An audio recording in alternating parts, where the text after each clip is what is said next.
Now, another basic challenge is to discover how to organize our strength into economic and political power. And no one can deny that the Negro is in dire need of this kind of legitimate power. Indeed, one of the great problems that the Negro confronts is his lack of power. From the old plantations of the South to the newer ghettos of the North, the Negro has been confined to a life of voicelessness and powerlessness.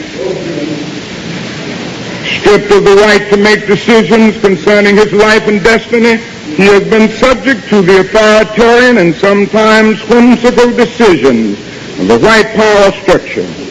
The plantation and the ghetto were created by those who had power both to confine those who had no power and to perpetuate their powerlessness. Now, the problem of transforming the ghetto, therefore, is a problem of power, a confrontation between the forces of power demanding change and the forces of power dedicated to the preserving of the status quo.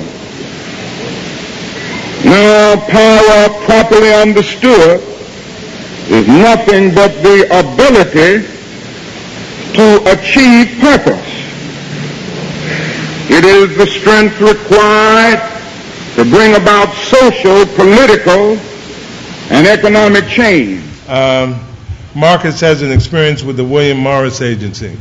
Anybody who goes into show business gets to know about the William Morris Agency. They're probably the largest one in the world, and they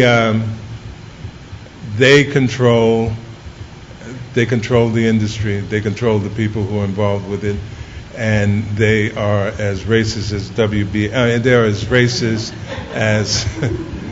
as can be. And that racism works its way out through their selection process of who they're going to get and what they want them to say. So Marcus Washington is going to come up and give us an idea of what's happening with that. Good afternoon. My name is Marcus Washington, and first I would like to thank the Committee for the Elimination of Media Offensive to African People and Cynthia McKinney for inviting us here today. By a show of hands, how many of you in this audience believe in God and believe that He reveals? That's majority of us. I think that's all of us. Well, Leonard, Rowe, and I are here today to share with you the evidence that has been revealed in our cases challenging institutional racism and the corruption in our judicial system. For 14 years, Leonard's story has been suppressed by the mainstream media, and by the end of our discussion, you will understand why these predominantly all-white news outlets want this compelling evidence to be suppressed. For any of those in the audience who believe in this post-racial rhetoric that has culminated since the election and the presidency of Barack Obama, we are being extremely deceived. After hearing our stories and the barriers that have been created by whites to prevent our cases from being decided by an impartial jury, you will realize that no matter how free you think we are still slaves, and our civil rights and human rights are in jeopardy. As far as I can remember, the two most important things in my life have been education and music. I lived a large part of my childhood in Savannah, Georgia, a predominantly black and white neighborhood community. I always knew early on that I was different because of the color of my skin. But in the same breath, I realized that in a classroom setting, no matter what or how someone felt about me, they couldn't take away what I knew. So as one of the few black males in all of my advanced courses, I always made it a point to excel academically, sometimes to the disgust of my white teachers. When I moved to Orlando, Florida, during my teenage years, I got a chance to experience multiculturalism, and I embraced it all. For the first time, I was living in a community much like New York City, in which there was literally every race, ethnicity, and culture, a melting pot, all of us together, all of us one, although different. All of the honors courses that I took, AP courses that I took, were meant to prepare me for what I thought was to save lives in medicine. I always wanted to be a doctor, and I spent 4 years at a medical magnet there. But my love for music began to override my passion for medicine. I no longer wanted to be a medical practitioner. I wanted to save lives in the way that music had saved and touched my life growing up. I'm an 80s baby, so there was something special about the black music of the 90s, and I wanted to continue on that legacy by finding the next generation of black artists of substance. Between 2002 and 2003, every concert that I went to, I ended up meeting the artists. First, it was Lauryn Hill, who at the time was easily one of my favorite artists in the world. To make the story even crazier, in that same day, I met her twice. Then it was Musiq Soulchild. Then it was Erykah Badu. Then it was India.Arie. To name a few, I love these artists because they had something intangible. They had soul, something that seems to be missing today from a lot of our artists, black artists in particular. Given that I applied to the University of Miami and was accepted, but the main reason for me moving to Miami was the fact that I knew that Miami was a hot spot at that time. All of the artists, all of the entertainers, all of the celebrities, athletes, etc. were down there enjoying, partying, and I knew that if I was in that environment, I would somehow be able to connect with them, network, and then that would set me up to when I would move to New York City and pursue my dreams of working as an A&R or an executive at a major record label. Everything was planned. I was working on my bachelor's in media management and psychology, and while I was doing that, I simultaneously worked over 4 jobs in the entertainment industry. I started out as a journalist and got the opportunity to interview some of my favorite artists, from Missy Elliott to Pharrell to Timberland to just pretty much everyone that I grew up listening to on the radio that I admired. That began to make me notice that what I thought that I knew about the music industry and the artists that were in it and who they really were behind closed doors, there was not the same. A lot of what you see and a lot of what goes on behind doors is completely opposite. So that's one thing you must remember. But also, while I was doing that, that led to other opportunities. I became a publicist for Timberland's production partner, Danger Hands, that allowed me the opportunity to be in the studio with Justin Timberlake, with Nelly Furtado, and a then unsigned Carrie Hilson. I then also began working for the Recording Academy, which puts on the Grammys. I was the Grammy Youth Student Rep for the Florida chapter, in which I helped student membership exceed its membership goals within a matter of months, ultimately making it become the #1 chapter in student membership for that year. The most important thing that I did while in school was that I also discovered the music of singer-songwriter Jasmine Sullivan. Many of you may not know about her, but she's an incredible singer-songwriter, someone that as soon as I heard her voice, I immediately fell in love. She touched my soul, and she was exactly what I felt was missing in the music industry. So I spent 2 years, every day of my life, dedicated to helping her become a household name. I helped her get signed to J Records. I helped her also with the creation of her debut album, Fearless, which was eventually nominated for 5 Grammys. Unfortunately, due to the inflated egos of the record company and the executives, who were mostly all white, Jasmine and I eventually parted ways. For many, that would have been a major setback. However, for me, my goal was never to become an artist manager. As I said, I wanted to become an A&R. My goal was always to move to New York City. I I always had it, envisioned in my mind what I wanted, and I was going to go after it. So as soon as I completed my master's in music business, I then moved to New York City a month after. One of the only companies actually to call me back was William Morris. How many, by a show of hands, have heard of William Morris before today? Okay, so a good amount. For those of you who don't know, as stated earlier, William Morris sits at the epicenter of Hollywood. They basically control the directors, the writers, the artists, the talent, pretty much everything. They pretty much control pop culture.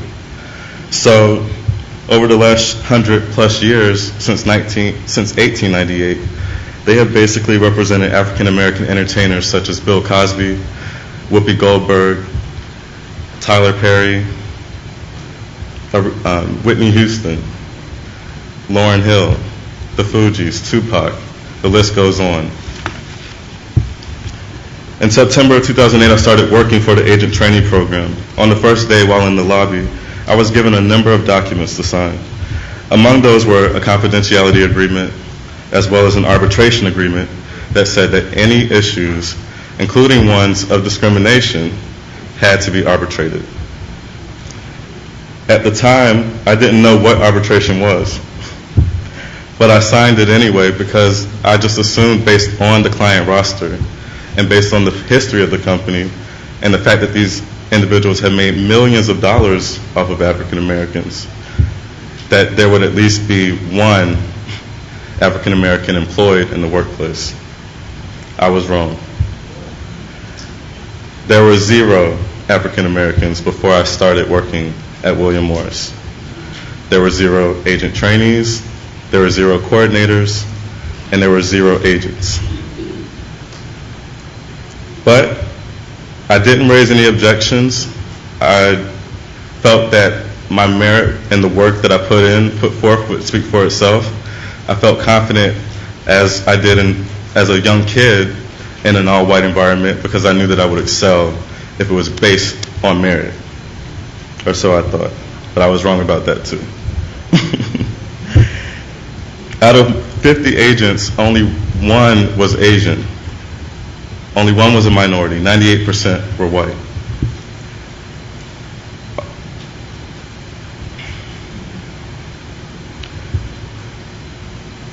Not to really discuss the specifics of my case because of the confidentiality agreement, I just want to say that out of the 2 blacks that were eventually there, myself and another token minority, none of us were able to be promoted.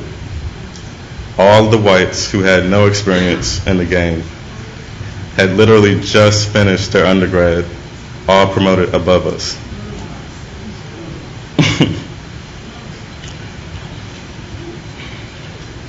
Not once was there any overt or blatant act of racism. No one called me a nigger. No one hung a noose in my locker. This is corporate America. They're much more sophisticated than that.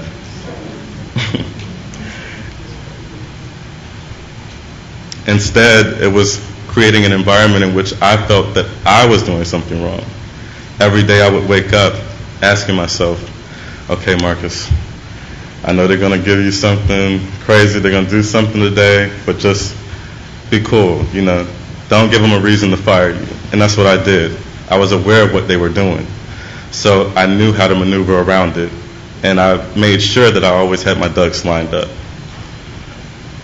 After a few conversations with human resources, expressing my belief that I was being set up to fail because of my race, they adamantly denied my accusations and immediately offered me 5 months severance.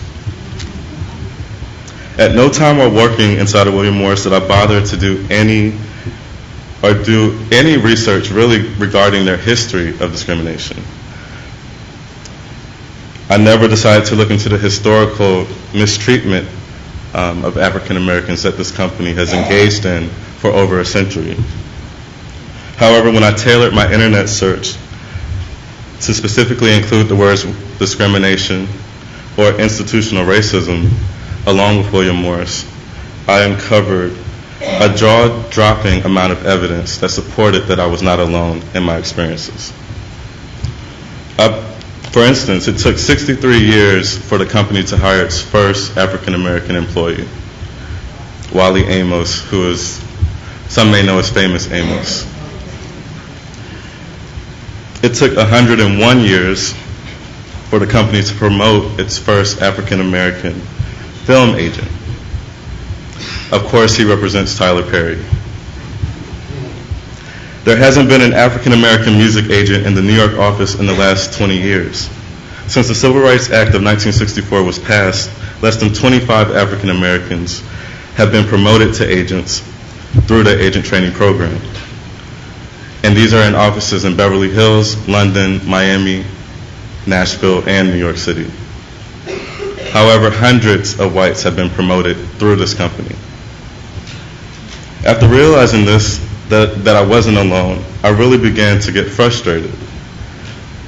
I told them that I actually wasn't going to pursue legal action at the time, but then when I realized that they lied to me, it looked me dead in my face and lied to me that they would never do this, I knew that I had to change things. I met with numerous lawyers for representation, but eventually decided to represent myself. I had no prior understanding of anti-discrimination law, and I would discover that although I was educated, I had very little understanding of the true history of my people. However, literally everything I read supported that I was working in a racially discriminatory environment, from the case law to the sociological research to the books that were written by various master teachers, from my volunteering experiences abroad dealing with anti-discrimination, as well as just being the experiences that I had living as a black man in America. I knew that something was preventing me from advancing in that work environment. In December of 2010, I filed an 80-page complaint detailing my former employer's pattern and practice of discrimination. For me, that was winning. The fact that I took the time and filed a very thorough and detailed complaint, that was winning for me. You know, that was all I could do. Anything else after that was icing on the cake. So now 2 years later, I stand here before you today. In regards to my complaint, the attorneys responded that my accusations were wholly unsubstantiated, that they were without merit, legally or factually, that I was just lying, basically. And then they decided to ask the judge to compel me into arbitration based on the arbitration agreement I signed. After extensive reading, I developed a unique argument that the provisions in that agreement were unconscionable, that they were tainted with illegality and malum in se.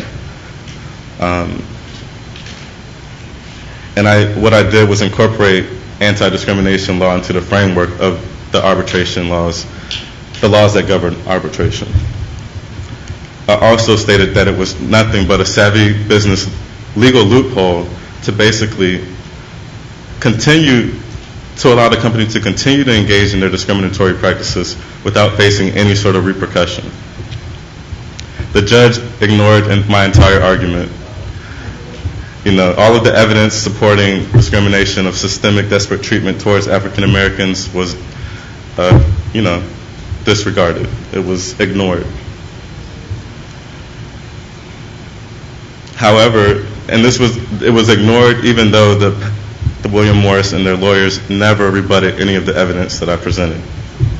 I immediately appealed to the Second Circuit.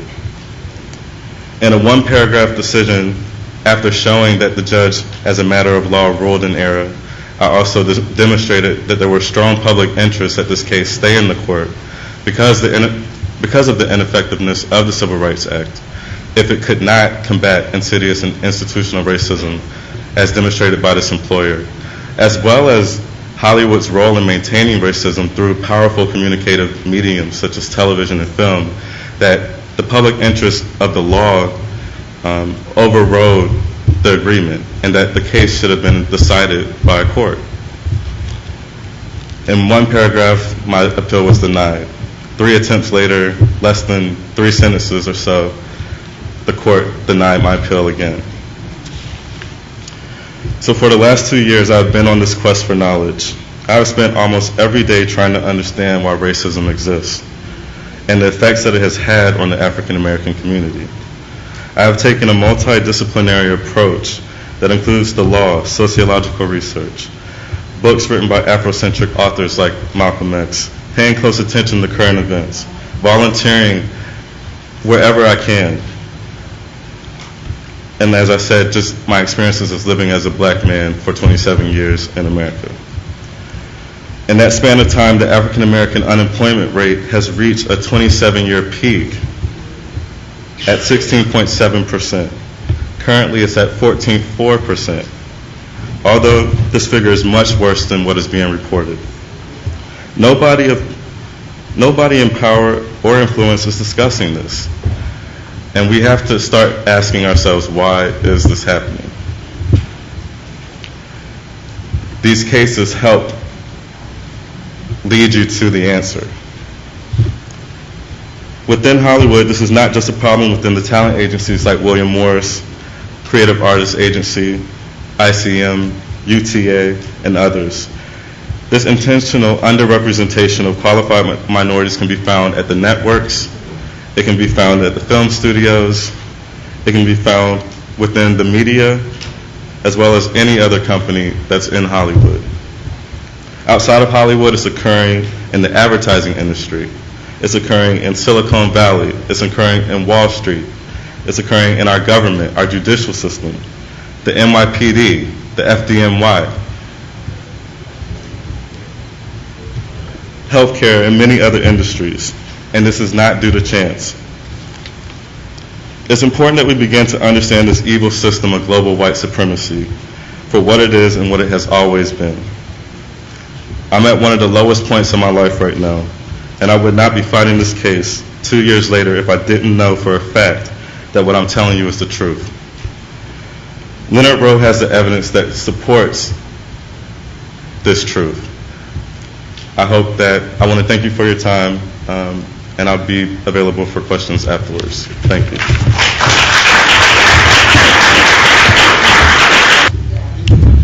Okay, is that better? Okay. Let me thank you all, first of all, for being here today. And Marcus and I can't tell you how much or how grateful we are for your attendance. I would like to thank, first of all, Ms. Dobson for having us, Dr. McIntosh, and CEMOTAP.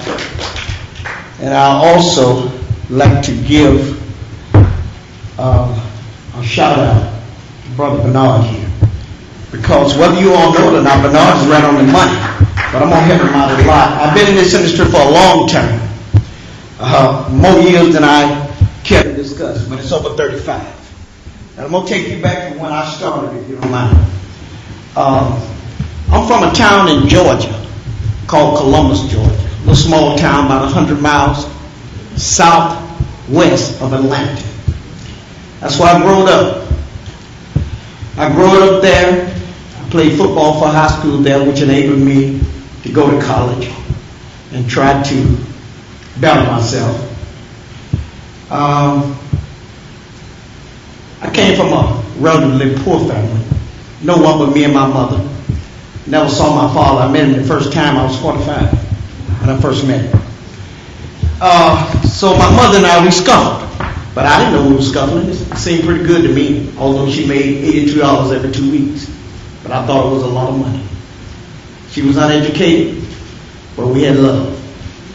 So I went to college, and when I came out of college, I went to Atlanta, Georgia. And I got a job with an airline, Delta Airline. And I started working there, and just by chance, I fell in love with the entertainment industry because of one group. I like to tell this story because people always ask me how it started. I fell in love with a group called the Spinners.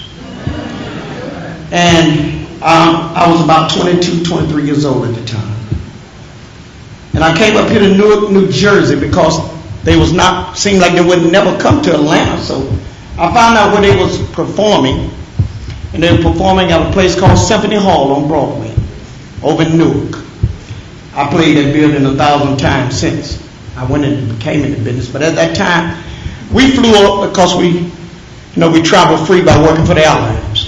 So we flew up here, and we got up about 12 o'clock on that Saturday. And we decided, I told my friend, let's go down to Symphony Hall and purchase our tickets right now. So we won't have to stand in line tonight. So that's what we did. When I got down there, the line was 2 blocks long at 12:30 in the afternoon for a show that night. I said, wow. Traditionally, tickets are higher up north than they are in Georgia. Our tickets at that time was $5 for a concert. When I got up here to Symphony Hall, they was $7. And I started to turn around and go back home about those $2. But I said, no. I said, we'll go ahead and stay. So as I was moving forward in that line, and you know how you just be thinking to yourself, I was thinking about really that $7 and how high that was. Extremely high, I thought. And you know how you could just be moseying along in the line, and I looked at about 10 people there, and I said, man, that's $70. But I mumbled out loud for some reason. And what I said to myself, and I wasn't talking to anyone, I said, I wonder who made those $7. Some gentleman heard me that was behind me. And he said, the promoter made those $7. That's who made it. I said, I don't know what that is, what it entails, or how to do it. But that's what I'm getting ready to be. It was a concert promoter. So I came back to Atlanta and I started studying. I had no one to give me information. People don't give you information in that industry. It's a cold business. It's one of the most shrewdest businesses that you could find on the face of this earth, being a concert promoter. The business is ran by a conspiracy. And the whole entertainment industry is ran by a conspiracy, and I'm going to get into that with you a little later. But I started asking questions, trying to learn as much as I could. But when I found out one thing, I knew it was no change. At least I thought it was no change. I found out you have to have money. And I didn't have any. I didn't have a rich uncle. I didn't have an aunt with a business. So my mother and I didn't have it. I didn't know you have to give an artist 50% of what he charged up front when you call to purchase an artist for a show. And the other 50% is due when you get there. I was under the impression when artists come, we just split them. I see about advertising for them, passing out the flyers and posters, and we split the money. Whatever it is, I thought that's the way it would work. But that's not the way it works. It takes money. So I didn't know what to do, and I became angry about that. Because here I was. I have found the one thing that I wanted to do more than anything in life, and I couldn't do it. I cannot explain to you all how painful that was to me. But you know, I was taught by that old mother of mine that when you don't have nowhere else to go, you got one place to go. So I got on my knees and I began praying. I didn't pray and ask God to give me money. I didn't pray and ask Him to do anything of that sort. I had a hard-nosed talk with Him because I thought I was being treated unfairly. And I told God, it's not fair what is being done to me. I have found the one thing I want to do, and I can't do it because I wasn't born with money or with a relative that had money. And I thought that was so awful. And I thought God Himself had mistreated me. So, moving right along, I'll run into a person, and I'll tell him my dilemma, and he'll say, let me introduce you to somebody. Shortly after, they introduced me to a banker who is still my banker today, some 35 years later. And he set me on my way. And like I tell people, God worked in mysterious ways. My mother always taught me that. Here come a broke boy from Columbus, Georgia. 4.5 years later, I was touring the world with some of the biggest acts on the continent. I remember being at Madison Square Garden. And I looked around at all the people we had in that building. Almost 20,000. And I started thinking about when I got on my knees and called myself telling God off. And I saw him smiling and saying, I brought you a long way. So I went from there. And I started trying to build my business. But there was something always pulling at me about that entertainment industry. And that was black people or people of color was not allowed or ever been allowed to engage in a contract with a white artist. Now, let me say this before I go any further. Although I grew up in the South, in Columbus, Georgia, and I was always treated in a discriminatory manner. A lot, I might say. But I can honestly say to you that I never had a discriminatory bone inside of me or in my soul. I never felt it in my soul. Nor was I ever anti-Semitic at all towards anyone. So, when I saw what was going on in that industry and no one was speaking about it, no one was even talking about it, I knew something was wrong. You don't need a doctor's degree to understand that my people could not prosper as much as white people if whites are able to have or engage in business with both segments of our population, black and white. But we are only limited to black. And I knew something was wrong with that equation. I knew it was.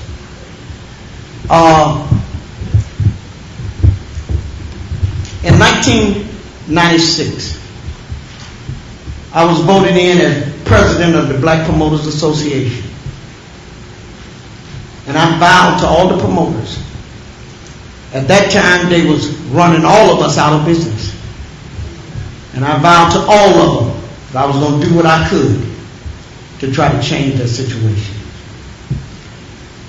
So I began writing letter after letter after letter to William Morris Agency, Creative Artists Agency, and the other agencies in this country, trying to get them to sit down and let's talk about this problem. That's all I want to do, because you know what I thought? I thought anybody could understand what I'm saying. I said, maybe they just don't understand, maybe they don't see it. But I've always been the type of person, if I'm doing something wrong and you say, wrong, you wouldn't like nobody to do that to you. And I can think about it, I'm man enough to say, you know, you're right about that. So let's change that. But I found out they wasn't like that. They knew they was doing it to us, but it was profitable. And they was going to keep doing it. And it was hard for me to find that out. I found out I couldn't change them. They wouldn't talk about it. And what they was doing, they was making money off of our people. Now, I want to say this to you because you might not understand how they was taken away from us, and I'm going to explain it to you. When I have the opportunity to promote a Janet Jackson, when I have the opportunity to promote Michael Jackson, or all of our people, Prince, just the black ones, and they don't take them away from us like they do now. We don't have them anymore. But let me tell you what they do. The black promoter serves as a financial bridge for that concert dollar to return to our community. That's what it does. When I do a show, I have black limousine companies. I have black caterers.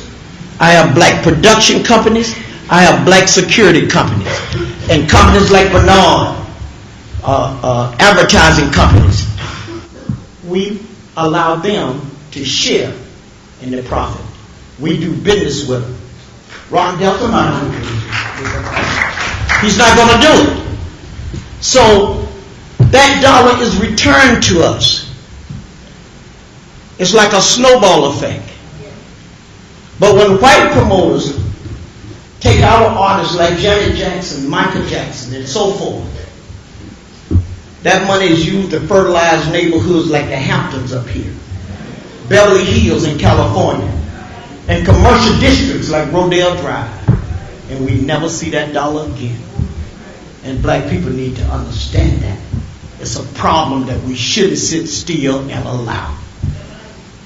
The entertainment industry, and let me say this with true conviction, the entertainment industry is one of the most racist industries still existing in America today. And don't you be fooled. Don't you be fooled. I tell people all the time, and I'm going to tell you this. There's not much I know. I do not know how to repair my car if something happened. I do not know carpentry, but I know the concert promotion business like the back of my hand.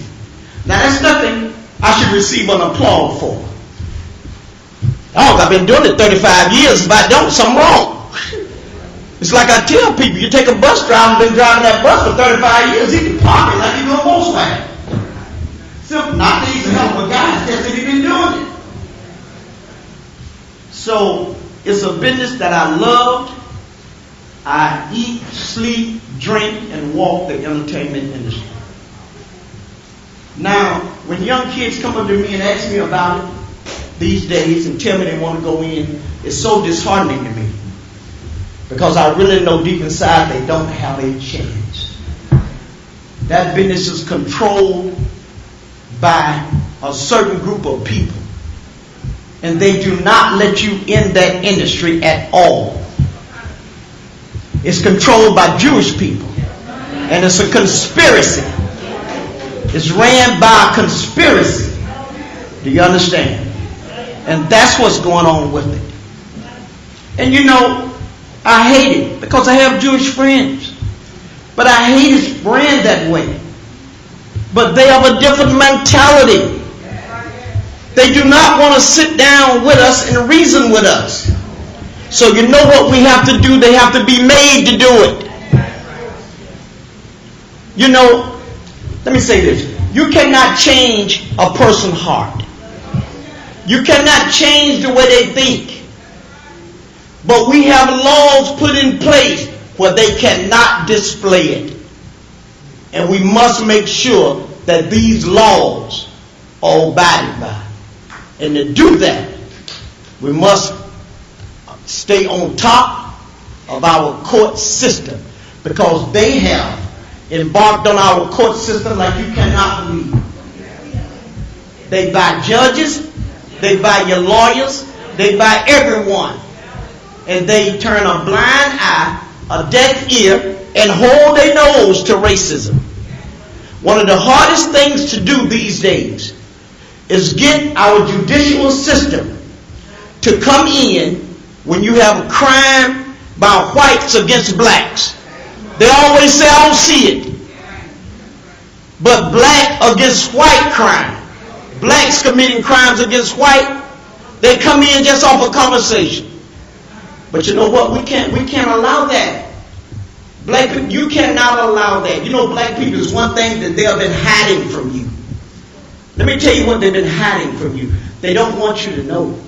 And this is the reason why when we get a black person with a strong voice, you know what they do? They buy him. They pay him, they silence him. They don't want you to have voice.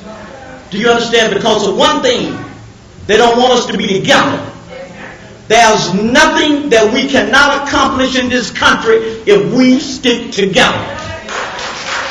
All you have to do is take a look at history. Take a close look at history. We wanted a Martin Luther King birthday holiday. People down south said, no, we don't want people all over this country say, we want it and we gonna have it. What happened? We got it. We wanted the person that killed Trayvon Martin in Florida to be put in jail and prosecuted. They sent him back home that night. But we rose up from all over the country. And what happened? They said, we got to go lock him up. You understand?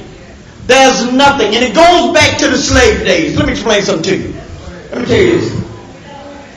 Whenever the slave masters will look out their kitchen window and see a group of slaves popped up on their rapes and their marks and their holes, he said, go break them up. What they talking about? That scam to death. We got to stick together, y'all. We can't win separated. And they know that. They know that. That's why Martin Luther King was so dangerous. Because he couldn't be bought, and he can make us move, and he know how to unite us. That's the most dangerous person in the world today. I want y'all to understand that. It's dangerous.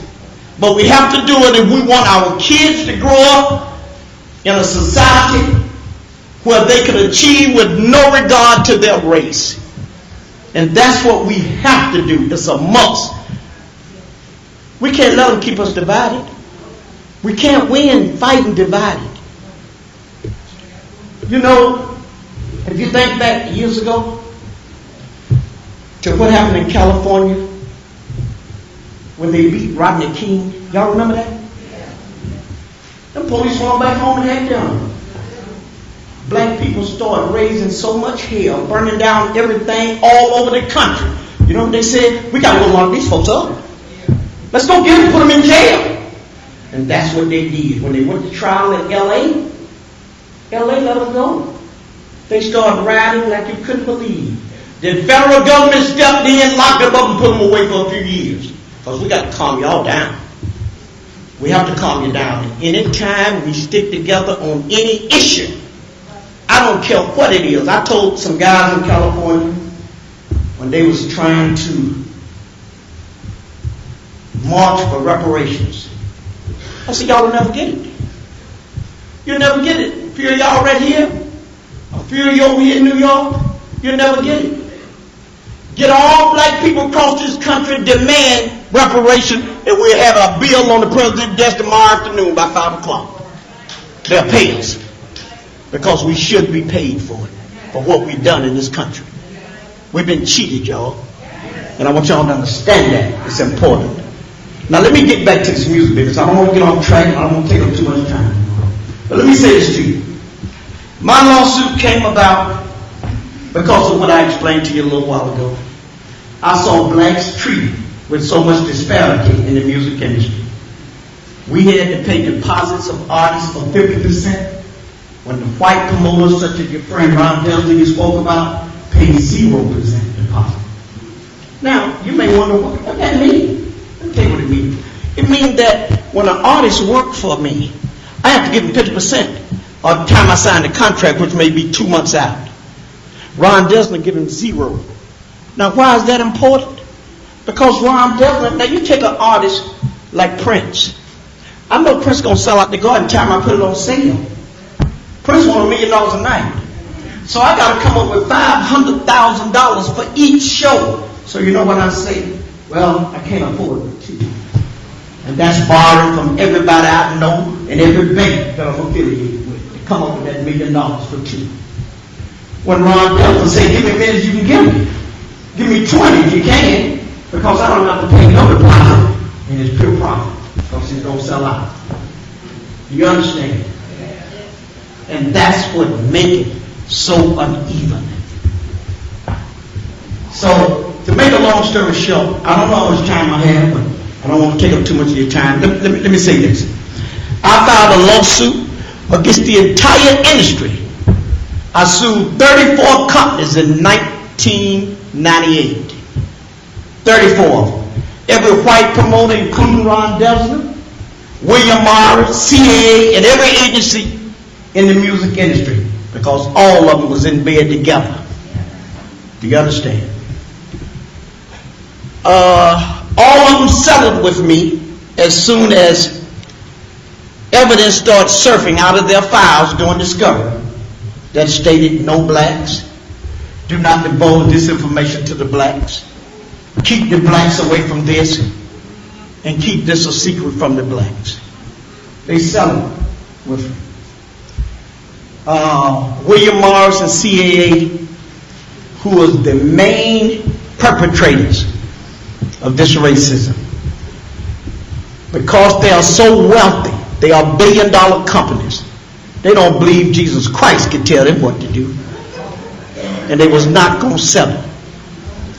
As soon as evidence poured out on them that was too great for them to handle, and they knew that a jury would probably award me a couple of $100 million. Evidence like nigger, spooks, coons, and things like that, and they was calling us behind closed doors. You know what they did then? We still ain't gonna pay him. What we're gonna do, we're gonna pay the judge, and we're gonna pay his own lawyers. A civil rights fighter out of Atlanta. Some of you may have heard of him. He's passed on now.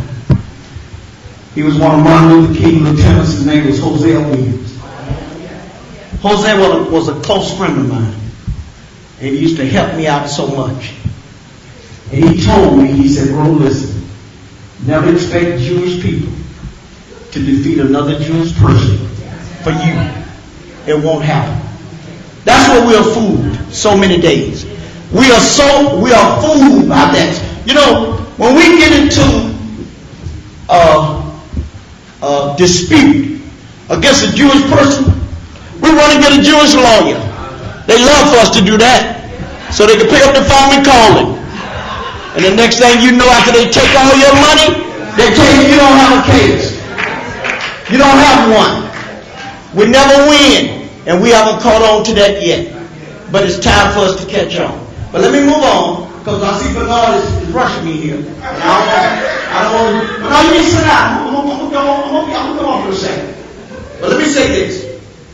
When I filed that lawsuit, they paid the judge at the end, William Morris and CAA. They paid the judge. They paid my own attorneys, which was my leading law firm. Attorneys was Jewish. I had 4 law firms. They was Jewish. What always frightened me about my case was this. I knew that there was a lot of money involved. And I knew that the people that I was suing will pay any amount to anyone that could get them out of this trouble. So it kept me up day and night, having to watch everybody. So you know what they did? They threw me under the bus. But what happened? Like I told y'all earlier, I'm going to finish in 1 second. I did an email search during discovery. I was told to do this by a young lady out of California who happened to be Jewish that worked for CAA. She, in private, she said, "Mr. Rowe, you do an email search and your case will be over. You will have everything you need." So I went back to my lawyers and I demanded they do an email search. The email search came back. I waited patiently for about 6 to 8 weeks, and when it returned, my lawyers, after I paid $200,000 for this email search, my Jewish attorneys told me nothing was found. You lost your money. We didn't find one thing that we could use in the case. It was hard for me to believe. I've been in this industry a long time, and I knew it was hard for me to understand or believe. But I went ahead with it, and I accepted it.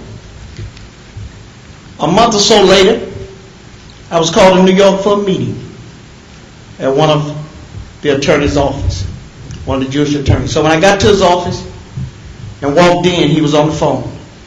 So he kind of turned his chair a little bit so he could talk in private, and I had a seat right in front of his desk. And like I said before, God worked in mysterious ways. This document was laying on his desk. He didn't know it. He forgot to move it. And when I looked down, I saw my name, Rowe Entertainment versus the William Morris Agency. And the front line cover was lined with the word niggers. And when he got off his call, I asked him, "What is this?" And he took it and flipped it over in my face and said, "You are not supposed to see that." But God thought otherwise, because he knew I needed to see that to be where I am now, talking to you all with that case back in court. So, what happened was, they had paid the judge and everybody to throw me under the bus. They committed fraud upon the court. So I'm now back in the courts of New York today in front of the judges. They are all caught in this fraud. My lawyers and the judges. And they are scared to death. But you know what we got to do? We got to make them do right with us, because they won't do it. If they think no one is looking, you know what? They don't care how obvious it looked to the public. If you're not looking, they'll still throw you under the bus. They have to know you're looking. So I'm going to close here today, and I want to say thank you. Marcus and I really need your support. We're going to give you some information in a few minutes about the case. I wrote this book that I passed out to everyone. I hope everyone got a copy, called What Really Happened to Michael Jackson and the Evil Side of the Entertainment Industry. I would love to go into that with you, but I see I don't have time. But maybe at a later date. I love you all. I thank you for coming, and may God bless you all. Okay, I think actually everything that needs to be said about this subject matter has already been said. The only thing that I would perhaps add to the introduction that Bernard gave is that on April the 4th, 1967, I believe it was, the FBI wrote a document that inaugurated the COINTELPRO, the counterintelligence program. And point number 5, I believe, is of particular interest in this specific case, because point number 5 pointed to how young blacks were supposed to be treated in the future by the FBI. And basically what point number 5 said is that somehow a strategy needed to be devised so that young blacks would not adhere to a black nationalist ideology. And how better to cut through what was pervasive in the black and brown and all of the communities at that time, this push, this charge for social justice and everybody in the human family coming together to press that as a political issue with those who were in decision-making positions, than to attack culture.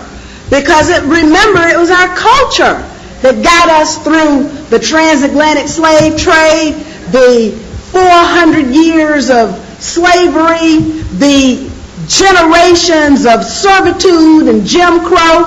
It was our culture. And so when Brother Bernard describes how it started out, hip hop and this new method of communication, which was a different form of the talking drum, started telling us, don't believe the hype, and what was it? Don't push me because I'm close to the edge. And then you end up with, I want to lick you all over or whatever, which adds nothing to our culture of resistance. And so I would just like to say that when you attack the culture of a people, you don't have to kill a single person. It's still genocide. So anyway, that's all I want to say on that. But Sister Betty and I have been putting stickers on these postcards, because this is something that you can do right now to help us. What we would like to do is pass these postcards out to you. And the postcard reads, Dear Judge Patterson, we are not niggers, coons, spades, monkeys, or niggas. But apparently, you think it's okay for Hollywood executives to call us that and then deny us the opportunity to have our day in court on the merits of a discrimination case. What other conclusion can I draw when you allow evidence of clear racial animus to be swept under the rug and dismissed in a case alleging civil rights violations? Furthermore, it has come to my attention that a landmark civil rights and antitrust case languishes in your court for lack of a hearing on the merits before a jury. I refer to Rowe Entertainment versus the William Morris Agency. It is clear that the implications of allowing such racial injustice to stand in violation of civil rights and antitrust laws not only tarnishes your own judicial legacy, but could possibly jeopardize many other cases in your court where racism might have been a factor. I urge you to correct this injustice, reopen the Rowe Entertainment case, and allow a jury to hear the case on the merits. To do otherwise is to condone the use of these heinous words by those powerful enough to act on their racial hatred. I ask that you allow justice to prevail and you do not allow the perpetration of fraud upon our courts. Sincerely, what we ask, for those of you who agree with the language on this postcard, just please sign your name. And then give us back the postcard, because we will provide the postage and make sure that it reaches the Southern District Court of New York, where the chief judge is a woman by the name of Loretta Preska, and of course the presiding judge is Robert B. Patterson. We ask that you do this now as Sister Betty passes out the postcards, and I'll go and get the other side of the room while you prepare your questions for Marcus and for Leonard Rowe. Thank you very much. This is CPR-Metro.org, Community Prevention Radio in the Metropolitan New York area. We came very close in 1979. And we kept that relationship going. In January of 2009, Michael was preparing to go to London for the series of shows that all of us know about. I received a phone call about 8 o'clock one night. And Michael said, I heard him when I answered the phone, he was laughing. I know that laugh. I've been hearing it for years. And he said, Leonard Rowe. I said, Mike. And he said, how you doing? I said, I'm good. He said, I need you to come out here to California.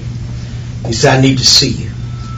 He said, you know, I'm preparing for this London run, and I need you to come out here and help me and watch over my finances as well as my business. So I told him I'd be out there tomorrow. I jumped on the plane. I went to California. That's where I stayed up until he died.